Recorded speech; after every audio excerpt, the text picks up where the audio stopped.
యొక్క వైఎస్ఆర్ కాంగ్రెస్ ప్రభుత్వం వచ్చిన తర్వాత దేవాలయాల మీద, అర్చకుల మీద, పురోహితుల మీద అనేక భౌతిక దాడులు జరగటం మనం చూస్తూనే ఉన్నాము.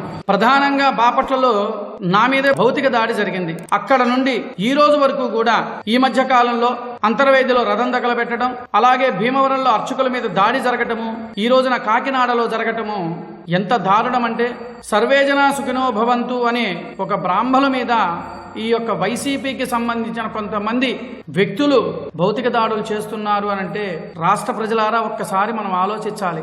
సర్వేజన సుఖినో భవంతు, అందరం బాగుండాలి అనే కోరుకుండే వ్యక్తుల మీద కూడా ఇలాంటి దాడులు చేస్తున్నారు అంటే ఎంత దిగజారుతనానికి దిగజారంటే వీళ్ళు ఒక్కసారి మీరు ఆలోచించండి.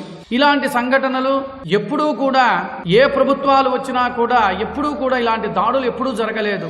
చిన్న చిన్నవేవి జరిగినా కూడా వెంటనే కూడా ప్రభుత్వం స్పందించి వాళ్ళని పట్టుకోవడం, వాళ్ళని కఠినంగా శిక్షించడం కూడా జరుగుతూ ఉన్నది. అవి మనం చాలా చూసాం. కానీ ఈ యొక్క వైఎస్ఆర్ కాంగ్రెస్ ప్రభుత్వం వచ్చిన తర్వాత ఇప్పటి వరకు కూడా ఎన్ని దాడులు జరుగుతున్నా కూడా ఈ యొక్క ప్రభుత్వం పట్టించుకొని, ఈ ప్రభుత్వము మేము ప్రజలందరికీ ఏదో మేము మేలు చేస్తాము అని చెప్పేసి ఒక బ్రాహ్మణుల మీదే కాదు అనేక మంది మీద అనేక దాడులు విపరీతంగా జరుగుతున్నా పట్టించుకొని ఈ ప్రభుత్వము రేపు రాబోయే కాలంలో ఈ సార్వత్రిక ఎన్నికల్లో మన ఓటు హక్కు ద్వారా వారికి సరైన బుద్ధి చెప్పాలని నేను కోరుకుంటున్నా. ఎందుకంటే ఇలాంటి సంఘటనలు పునరావృతం కాకుండా ఉండాలి అంటే వాళ్ళకి సరైన బుద్ధి మనం చెప్పాలి. ఒక్కసారి రాష్ట్ర ప్రజలారా మనం ఆలోచించండి. వైసీపీలో ఉన్న బ్రాహ్మణ నాయకులారా, వైసీపీకి వెళుతున్నారు కదా, వెళ్లే ప్రస్తుత నాయకులు, వైసీపీలోకి వెళుతున్న బ్రాహ్మణ నాయకులారా, మిమ్మల్ని ఒక సూటి ప్రశ్న అడుగుతున్నా.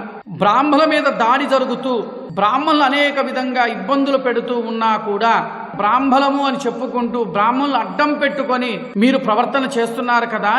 ఈ రోజున జరిగిన సంఘటనలకి మీరు వైసీపీ ప్రభుత్వానికి కొమ్ముగాచడానికి వెళుతున్నారా, లేక బ్రాహ్మణులకి ఇలాంటి సంఘటనలు జరిగినప్పుడు మనము మన బ్రాహ్మణ కులానికి సంబంధించిన వ్యక్తుల మీద దాడులు జరుగుతుంటే మీరు స్పందించరా? మేము పేరుకే సంఘంలో పెద్ద నాయకులం అని చెప్పుకుంటారా? ఒక్కసారి మనం ఆలోచించాలి.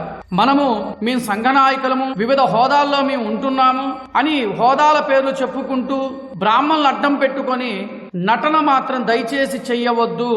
నిజంగా మీకు చిత్తశుద్ధి ఉంటే, బ్రాహ్మణుల మీద మీకు నిజంగా చిత్తశుద్ధి ఉంటే వైసీపీకి బ్రాహ్మణ నాయకులారా, వైసీపీలోకి వెళుతున్న బ్రాహ్మణ నాయకులారా, మీరు సపోర్ట్ చెయ్యకూడదు. నిజంగా మీకు అలా మీరు సపోర్ట్ చేశారు అనంటే మీరు కేవలం పదవుల కోసం మాత్రమే వెళుతున్నారు.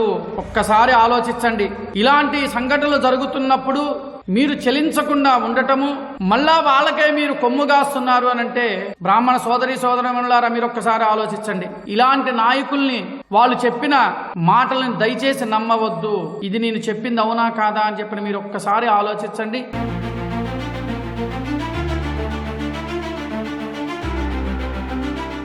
Like, share and subscribe to Rajaniti channel.